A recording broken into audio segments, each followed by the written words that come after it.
सवाल पहला है, भरपेट में कौन सा उपसर्ग है। उपसर्ग उसको कहते हैं जो शब्द के पहले लगता है, तो इसका आंसर होगा भर। पेट में भर का प्रयोग किया गया है उपसर्ग के रूप में, तो भरपेट हो गया उपसर्ग।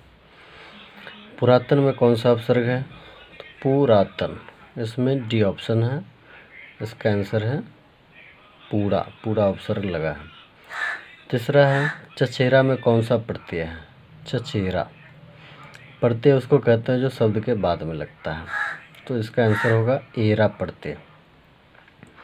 चौथा है, टिकाऊ में कौन सा प्रत्यय है। टिकाऊ,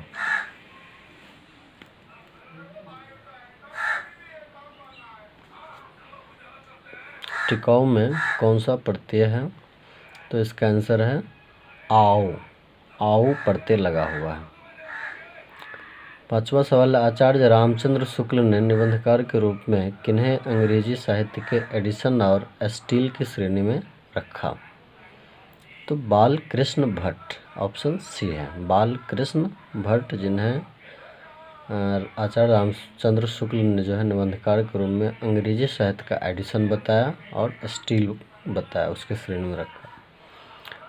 छठा सवाल है, बुद्धू का कांटा के लेखक कौन है। बुद्धू का कांटा,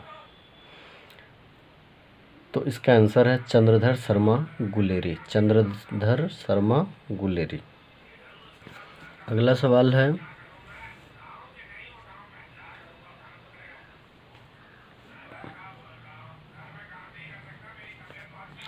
सात नंबर है कि निम्नांकित में से किसके लिए रघुवीर सहाय को 1989 में साहित्य अकादमी पुरस्कार मिला, तो उसका आंसर है लोग भूल गए हैं, इसके लिए उन्हें साहित्य अकादमी पुरस्कार 1989 में मिला था। अगला है, सूरदास, सूरदास के दोनों पद निम्नांकित में से किससे संकलित हैं, तो इसका आंसर है सुरसागर। नंबर 9 है, निम्नांकित में कौन गद्य कविता है। निम्नांकित में कौन गद्य कविता है, तो इसका आंसर है बी हार जीत, गद्य कविता हार जीत। आगे है,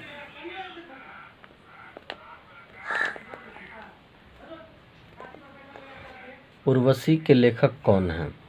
उर्वशी के लेखक कौन हैं, तो इसका आंसर है डी रामधारी सिंह दिनकर। उर्वशी के लेखक कौन हैं, तो रामधारी सिंह दिनकर। 11 है, बालकृष्ण भट्ट किस युग के रचनाकार हैं।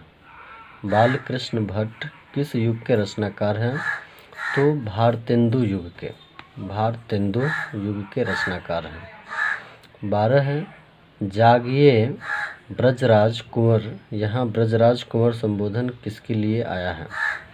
जागिए ब्रजराज कुंवर, यहाँ ब्रजराज कुंवर संबोधन किसके लिए आया है, तो इसका आंसर है कृष्ण जी के लिए। अगला है सवाल नंबर 13 कि हार जीत शीर्षक कविता का कवि कौन है। हार जीत शीर्षक कविता के कवि कौन है, तो इसका आंसर है अशोक वाजपेयी, इसका आंसर अशोक वाजपेयी जी हैं। फिर आगे देखते हैं,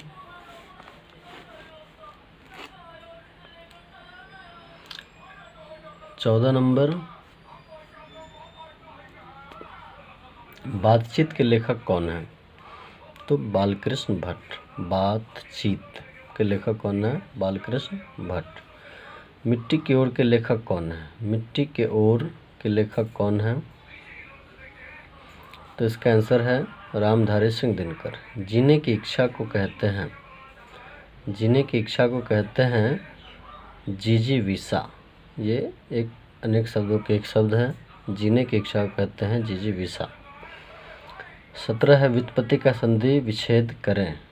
व्युत्पत्ति का संधि विच्छेद करें। संधि विच्छेद क्या होता है, जो शब्द होता है उसको हम दो भागों में बांटते हैं, ठीक है, तो इसका आंसर क्या होगा, विजोर उत्पत्ति, व्युत्पत्ति।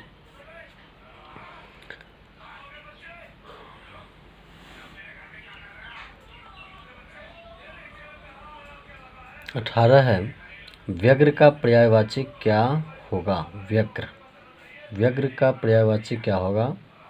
तो इसका आंसर होना चाहिए अधीर।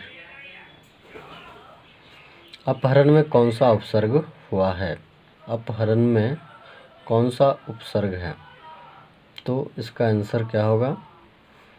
तो इसका आंसर होगा अपहरण। 20 है, उल्लंघन में उपसर्ग बताइए। उल्लंघन में उपसर्ग, तो इसका आंसर होगा सी, उत जोर लंघन उल्लंघन। 21 है, अक्षौहिणी का संधि विच्छेद करें। अक्षौहिणी का संधि विच्छेद करें। अक्षौहिणी तो क्या होगा? इसका आंसर होगा अक्ष जोर ऊहिनी, अक्ष जोर ऊहिनी, अक्षौहिणी। अगला है, छत्र का तद्भव शब्द क्या है? छत्र का तद्भव शब्द है छाता। तद्भव उसको कहते हैं जो संस्कृत के शब्द को अलग ढंग से बोला जाता है, यानी बिगड़े रूप को तद्भव कहते हैं। पहले छतरी बोला जाता था या छत्र बोला जाता था, अब उसको छाता बोलते हैं। अगला है, मोती का लिंग निर्णय करें। मोती का लिंग निर्णय करें, तो मोती कौन सा शब्द होगा? स्त्रीलिंग या पुल्लिंग? तो ये आपको पुल्लिंग होता है। प्याज का लिंग निर्णय करें। प्याज का लिंग निर्णय करें, तो बताइए प्याज का क्या होगा? तो इसका होगा, ये पुल्लिंग होगा। अनार का पर्यायवाची क्या है? अनार का पर्यायवाची है दारिम। अर्जुन का पर्यायवाची क्या है? तो अर्जुन का पर्यायवाची हो जाएगा, धनंजय भी कहते हैं उनको, गुडाकेश भी कहते हैं और गांडीवधारी भी कहते हैं, यानी इसका आंसर तीनों हो गया, डी ऑप्शन हो जाएगा। 27 है, रामायण का संधि विच्छेद क्या होगा? रामायण का संधि विच्छेद क्या होगा? तो बताइए क्या होना चाहिए? तो इसका आंसर होगा राम जोर आयन, रामायण, राम जोर आयन, रामायण। यहाँ हो सकता है कि इस 9 के जगह पे ये 9 हो। 28 है, बाघ किस शब्द का तद्भव रूप है? बाघ किस शब्द का तद्भव रूप है? तो इसका आंसर होगा व्याघ्र।